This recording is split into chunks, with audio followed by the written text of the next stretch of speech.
Salut les amis, j'espère que vous allez bien et que tout se passe bien pour vous. Et évidemment que vous passez une très belle Coupe du Monde.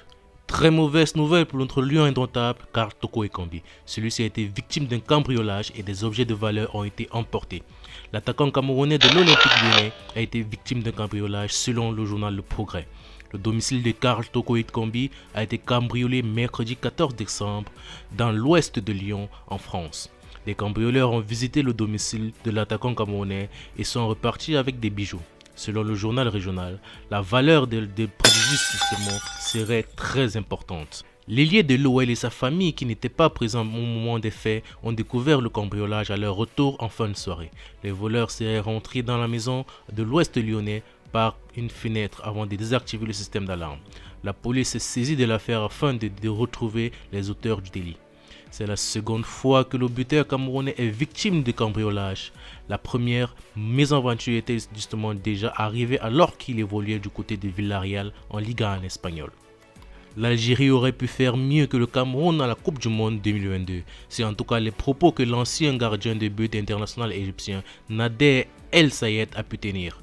Malgré sa victoire surprise contre le Brésil 1-0, le Cameroun ne s'était pas qualifié pour les huitièmes de finale de la Coupe du Monde.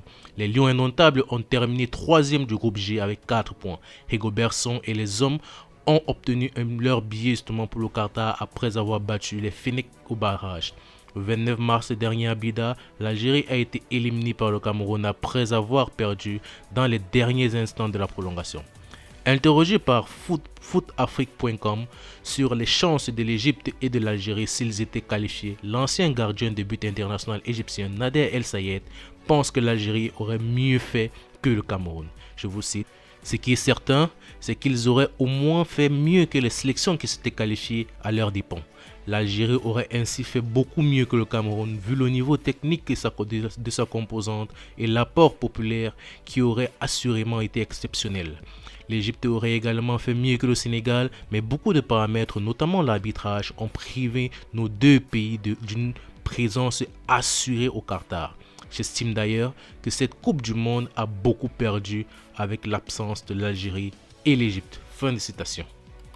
Terminons cette vidéo avec les phases de qualification de la Coupe d'Afrique des Nations U20. Les Lions indomptables ont été battus par la République centrafricaine. Le Cameroun ne participera pas alors à la CAN U20 en Égypte en 2023.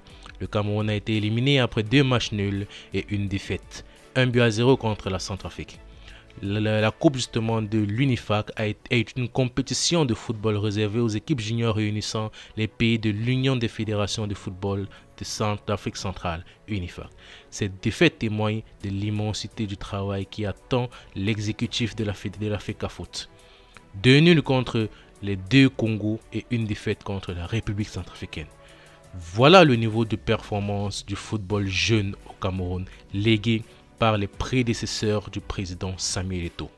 Commentez ainsi Albin Ndilo.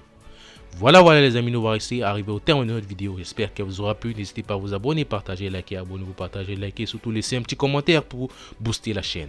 Ciao ciao, portez-vous bien.